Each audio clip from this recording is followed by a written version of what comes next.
Temasek Holdings Chairman Hean says how Asia navigates the energy and digital transition will shape global outcomes. At the opening of this year's Ecosperity Week, he stresses the importance of charting the region's own path. He highlights this is happening amid an increasingly contested and uncertain environment. Mr. Teo says Asia should look to strengthen resilience, deepen self-reliance, and advance sustainability.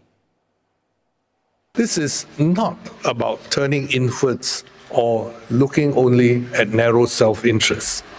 It is about building the capabilities and systems needed to operate with confidence in a more complex environment, in a collaborative way, based on a broader and enlightened self-interest, not narrow self-interest.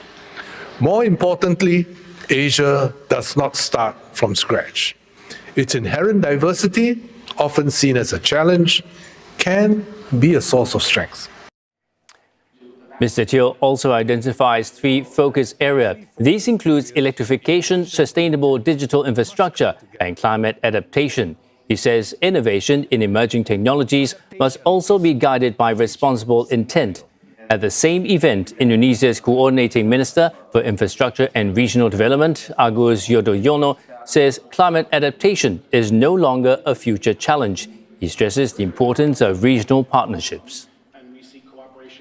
The energy transition, the climate transition, and the building of a resilient Asia are not transactions. They are relationships tested by storms, both literal and figurative. What sustains them is not any single agreement, but the trust built between people who keep showing up.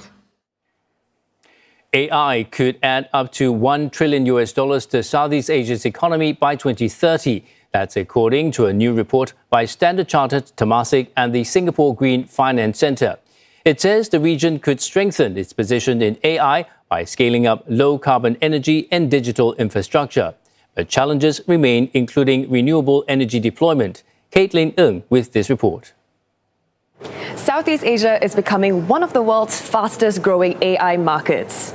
A new report shows that nearly half of companies across the region are already scaling AI beyond pilot projects. Now that's above the global average.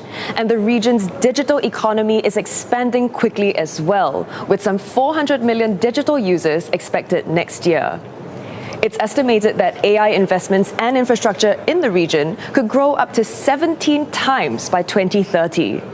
Now, that growth is already attracting billions of dollars in investment. 2024 alone recorded over $200 billion in foreign direct investment and more than $50 billion in AI infrastructure investments by top hyperscalers in the coming years. And what that shows is the resilience that Southeast Asia has.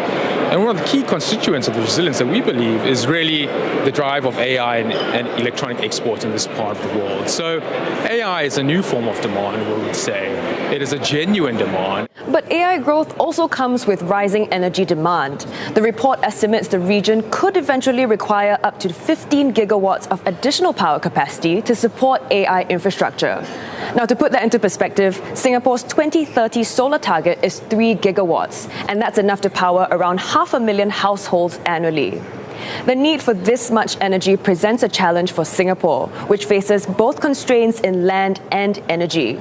Some risks have also been presented, like the potential increase in the dependence on fossil fuels, strains on the electrical grid, pressure on water usage, and other local resources. When you think about what are the subsectors or the elements that make it up, you've really got data centers, digital infrastructure, as well as energy systems. So I think if we're looking at all of that come together, we still do have a very, very long runway to ensure that it gets done. If over the next decade we can really get things to work in tandem, and that's the deployment of AI, the grid, and renewable energy, then we can really support resilient growth. Amid the ongoing discussions at this year's Ecosperity Week, Mr. Ma adds that Singapore not only needs to grow its digital economy, but also act as an anchor for energy transition.